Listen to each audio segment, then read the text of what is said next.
influencer marketing headed in our industry? I'm joined by the expert himself, Matt Halloran from ProudMouth, to learn more. Matt, welcome. Hey, thanks for having me.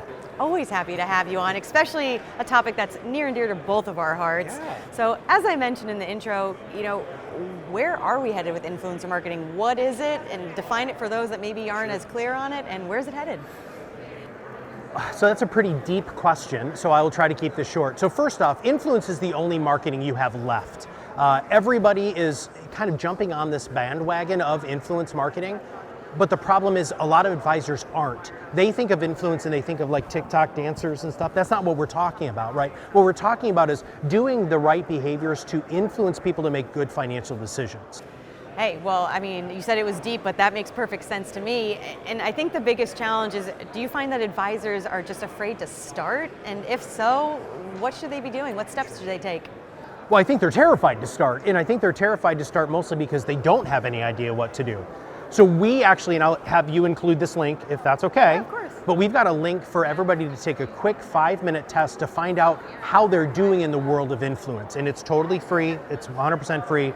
We're trying to have advisors feel comfortable to just begin the process. But here's the first thing this is the best thing you can ever do. To accelerate your influence is know who you're talking to.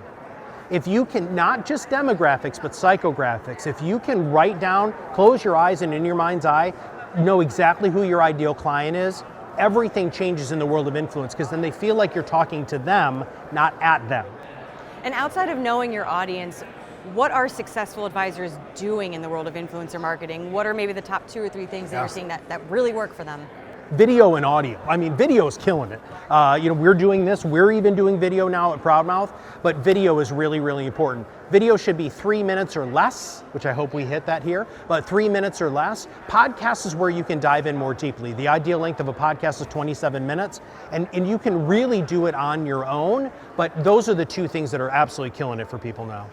And do you have any advice for advisors that maybe aren't as comfortable in the world of video or podcasting? How do you kind of push beyond that, and if it's not everybody's medium, how can you still have that influencer marketing influence out there?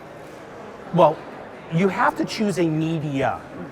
So if you're not comfortable in front of a camera, then podcasting is your next thing, right? Because, well, it's just audio, right? And it's just you talking, which, by the way, every advisor does all day long, right? So I kind of throw the flag up on that one because podcasting is really the easiest one.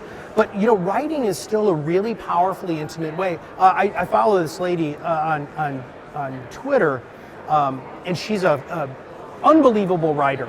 She doesn't podcast, she doesn't shoot video, but she conveys who she is through her writing. And so, but you have to choose one of those 3, and you have to do one of the 3 today.